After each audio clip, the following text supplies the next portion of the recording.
gardeners, welcome back to another video on my channel. Today we are going to be talking about some red flags for people that should not own reptiles. So I'm just listing some that I was able to come up with, and I'm sure that you guys are going to be able to come up with so much more, so definitely leave it in a comment if you can think of any. And hopefully this won't trigger any people. I mean, I'm hoping that this video is going to be for people that haven't actually gotten a reptile yet and they're just thinking about it.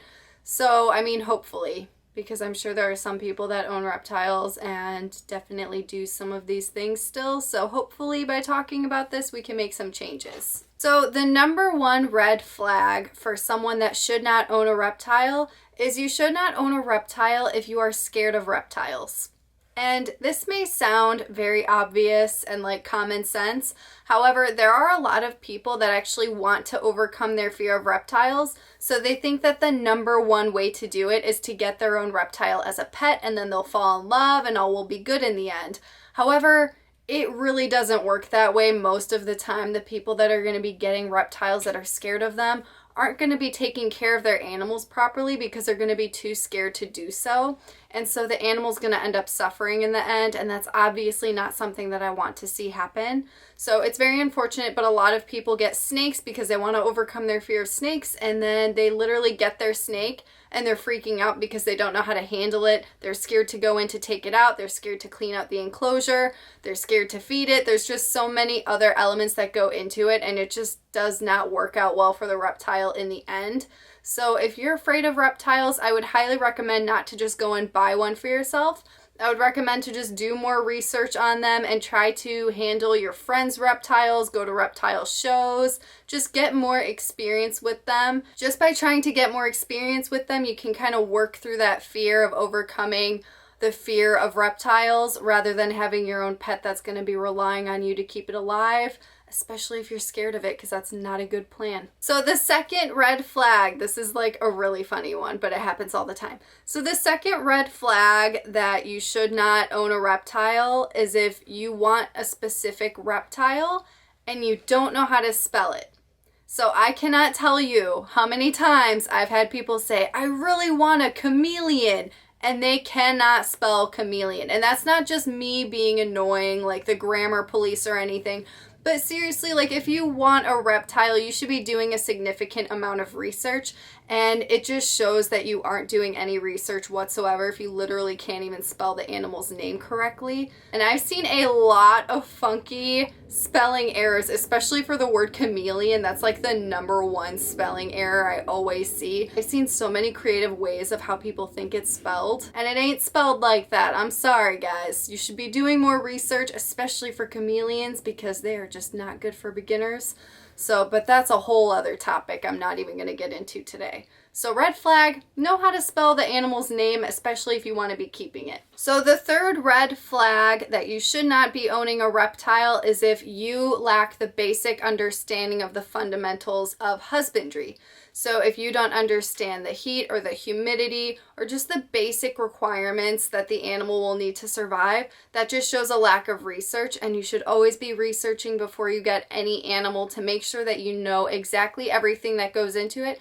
That way you can understand if you're able to do all of that for the animal and provide everything that it needs, and it's something that you can afford and you're willing to do, especially for its whole lifespan. Because it is easier to take care of babies, and they are going to grow and get bigger, so you need to keep that in mind because they are a full life commitment that you need to be making before you just go and spontaneously buy a reptile. So for number 4 red flag that you should not own a reptile is if you anthropomorphize animals. So this is very important for reptiles, and I made an entire video on the dangers of anthropomorphism with reptiles, and if you're interested in that and you aren't understanding anything I'm talking about right now, I'm going to put the link in my description for you guys to check out. But basically by anthropomorphizing animals, you're putting your own human like beliefs or feelings onto your animal that they don't express. So it's just very important to understand reptiles and how they are as creatures, how they need to live, how they think, rather than how you think they should feel, because when you put your own feelings and emotions on your reptiles, they end up suffering in the end. For example, someone that thinks their reptile is lonely and needs a friend, then they go and put another reptile in there and cohabitate them. That's not a good situation because you're going to be causing a lot of stress for those animals, and they aren't going to be enjoying having a friend. They don't have friends. Reptiles are solitary animals, so that's just a basic understanding that the person should have before getting a reptile. And also it's just really risky because they can potentially injure each other or kill each other, so that's not a good situation. So anthropomorphism with reptiles can be a very dangerous thing. So if you do that with animals, it may not be the best idea to get a reptile. You need to have the basic understanding of how they are as beings. Number 5, a red flag that you should not be getting a reptile is if you plan to get a reptile as a baby. You aren't putting any thought into how big that animal is going to be and how you're going to be able to accommodate that. So this happens all the time. People buy small reptiles, even if they have an understanding and they know that the animal is going to get bigger. They don't really make those plans because they're like, oh, I'll just worry about it when it happens. And they don't really think about it. They don't plan for it.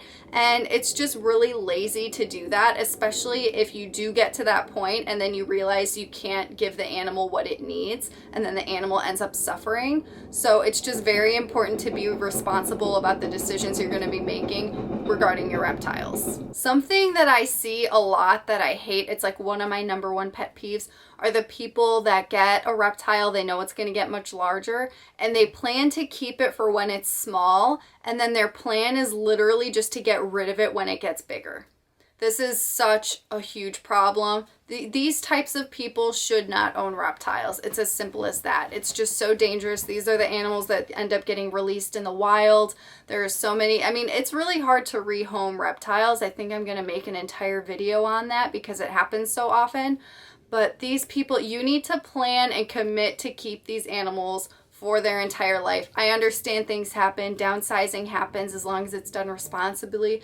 I don't have a problem with it. Life changes, things happen, but you should never ever buy an animal knowing that you aren't going to fully commit to it and then you plan to just get rid of it. That's just so irresponsible and so unfair to the animal. So the people that do this is actually for number 6, and those are the people that think that reptiles are disposable. It's just so important to realize that these animals are relying on us. They are, I know people think that because they're reptiles, they aren't like as significant as other animals because they can't form a really great bond with them similar to like dogs or cats.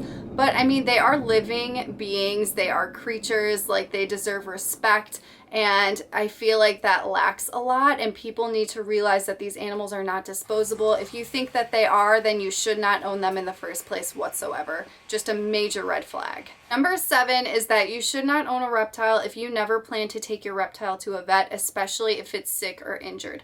A lot of people have this mentality of, I'm not going to take it to the vet even though it has a broken leg or it's sick or something because it's just a reptile. So again, it's that similar way of thinking. If you think that these animals are less than other animals, you should not be owning a reptile. They deserve the same amount of respect as any other creature or living being on the planet.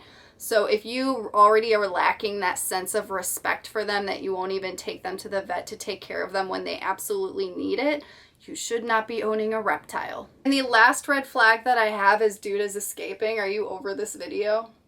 I'm so sorry, dude. I didn't mean to bore you. So for number 8, another red flag is the people that plan to do bare minimum for their animals. So, I mean, bare minimum is enough to keep your animals alive and sustain them, but it's a situation where you aren't planning to really let your animals thrive and go all out for them, which is something that they deserve. So if you're literally planning to just always do bare minimum, the cheapest options, whatever it is, so many people message me, they're like, I have this tank, what can I put in it? Because they just plan to do the bare minimum and they don't want to spend a lot of money. If you have this mentality, you just should not be owning a reptile. They just deserve so much more respect. If you really want an animal, you should be really passionate about it, know exactly what you want, do the research. And if you can't do this, then you just shouldn't be owning a reptile in the first place. And it's as simple as that. So those are my 8 red flags. If you guys have noticed any other red flags that you think are important where people should not be owning reptiles, please go ahead and leave it in a comment. I would love to start the discussion. So yeah, thank you guys so much for watching, and I will see you guys in the next video. Can you say bye, dude? You're like so over this. I'm sorry, babe. You want to say bye?